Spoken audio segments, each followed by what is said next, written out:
Today I'm going to be talking about one of the main aspects that you need to be aware of when you're conducting any sort of communication with other people or business or anything, and that is the character ethic.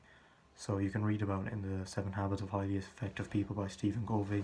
He discusses the character ethic in regards to the personality ethic, and the character ethic is basically the principles and the values that you adhere to, and to what degree do you adhere to them, and how morally just are you, and what's your real intention, like deep down. What are you actually aiming to achieve here? Is it for something good? Is it for a genuinely good cause? Are you actually intending to help the other person? Because that's what you need to establish first when you're just doing anything. You need to establish what your character ethic is. You need to find that out, and you need to basically develop it before really developing anything else to do with the personality ethic.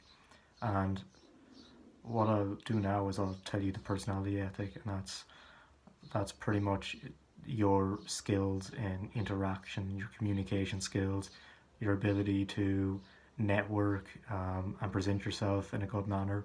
It's your ability to keep up your appearance and make it seem like present yourself in a way that's professional, and that's where you can appear to be good. And it's the thing that people mainly place a load of importance on, and that is it's not a bad thing to place importance on, because you don't just want to be someone who doesn't know how to speak, doesn't know how to communicate, doesn't know how to present themselves or show up properly, smelling normal.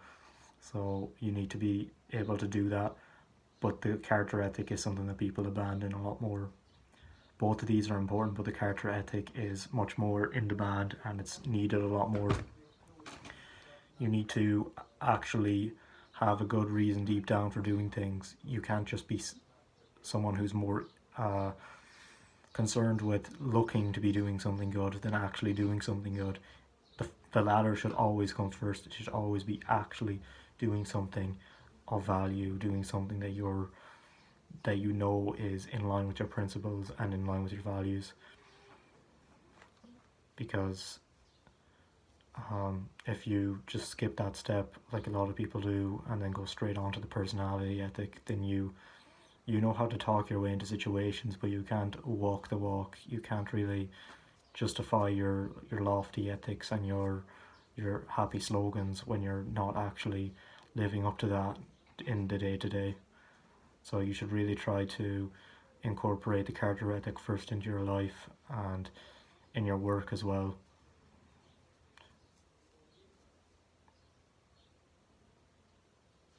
Character ethic is a very noble aspect of genuinely being able to get along with people, because it's a mark of authenticity. It pretty much is how honestly real you are in your actual actions and your words and the way you conduct yourself. Sorry, because when you're actually living up to your principles and you're not hiding behind anything, you're not hiding things away from people that they should know, then people will sense that, and they'll sense your authenticity and your actual realness, and therefore they're going to be more inclined to trust you more, and you're just going to get along with them more.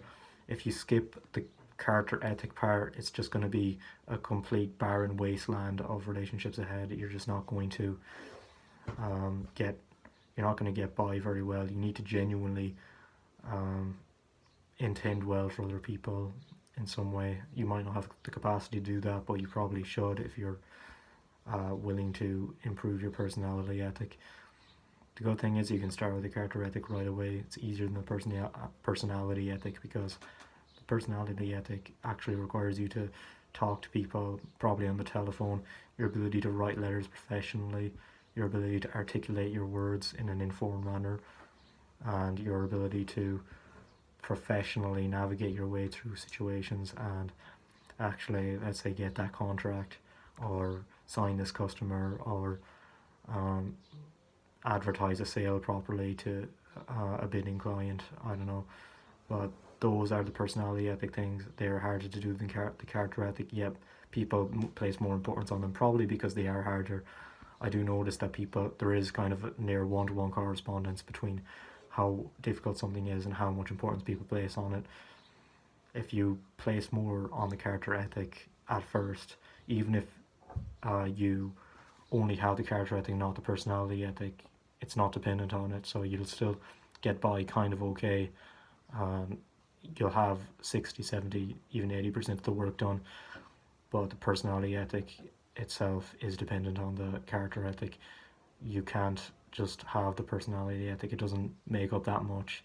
You can't actually navigate your way through situations in an effective and informed manner like that, because you're gonna annoy someone, and then that person's gonna tell things about you, and then you're gonna be exposed for the fraud you are. So do you really want that, or do you actually want to become someone who's genuinely concerned about the well-being and welfare of others? So it's kind of a half complex topic. It's not really that difficult to understand though when you just get the main idea. The main idea of the character ethic is how good you actually intend to be, and the personality ethic is how good you can show yourself to be. Both are pretty good. You could use them in tandem, but definitely place 80%, 90% of the emphasis on character ethic, and the rest should follow naturally.